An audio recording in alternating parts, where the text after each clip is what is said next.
เมืองต่อทีผลสำเร็จกองประชุมใหญ่สมาชิกพรรคครั้งที่ 3 ของหน่วยพรรคศูนย์บริหารรัฐดิจิตอล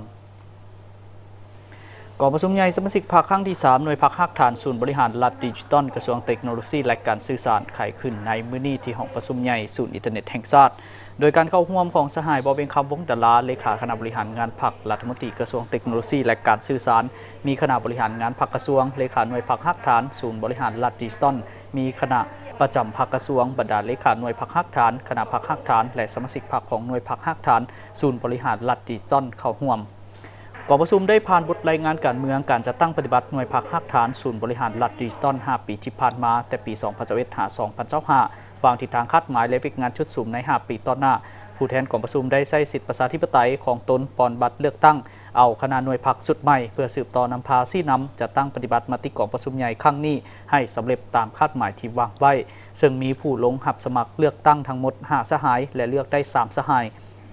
กองประชุมครั้งปฐมฤกษ์ครบคณะของหน่วยพรรคฮักฐานศูนย์บริหารรัฐดิจิตอลได้เลือกเอาสหายทวีศักดิ์มโนธรรมเป็นเลขาหน่วยพรรคสหายนางวรรณภาพรหมทันศรีเป็นรองเลขาหน่วยพรรคและสหายคำภายอินทราเป็นกรรมการหน่วยพรรคทั้งเป็นประธานกฎกาพร้อมนั้นกองประชุมได้ปอนบัตรคัดเลือกเอาผู้แทนสมบูรณ์จำนวน9สหายและสำรอง3สหายเพื่อเข้าร่วมกองประชุมใหญ่ครั้งที่ 3 ขององค์คณะพรรคกระทรวงเทคโนโลยีและการสื่อสารที่จะจัดขึ้นในม.นี้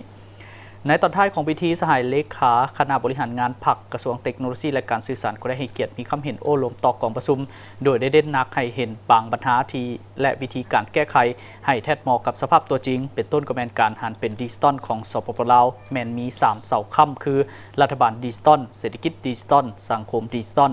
ซึ่งเห็นว่าเวียกงานบริหารรัฐแมนเกี่ยวพันกับทั้ง3เสาค้ำฉะนั้นหน่วยพรรคจะต้องได้เป็นแกนนำให้แก่รัฐกรโดยซี่นำก่อสร้างทั้ง3องค์การจัดตั้งมหาชนให้มีความอุดมการณ์เดียวกันมีความรักมั่นและมีความสามัคคีเป็นปึกแผ่นเดียวกันเพื่อให้บรรลุผลสำเร็จที่ตั้งเป้าไว้เอาใจใส่เผยแพร่ให้บรรดากระทรวงแขนงการและท้องถิ่นให้เข้าใจนำใส่บรรดาแพลตฟอร์มต่างๆเข้าศูนย์บริหารรัฐดิจิตอลโดยสมทบกับภาคส่วนต่างๆจัดตั้งปฏิบัติพร้อมนั้นสมาชิกทุกคนต้องได้สืบต่อพัฒนาตนเองให้ทันกับการพัฒนาของเทคโนโลยีใหม่โดยคณะหน่วยพรรคต้องสุขยู่สมาชิกทุกคนได้ก่อสร้างตนเองทั้งระยะสั้นและระยะยาวให้ความเอาทั้ง3ด้านคือพัฒนาทางด้านทฤษฎีการเมืองด้านวิชาเฉพาะและด้านภาษาต่างประเทศ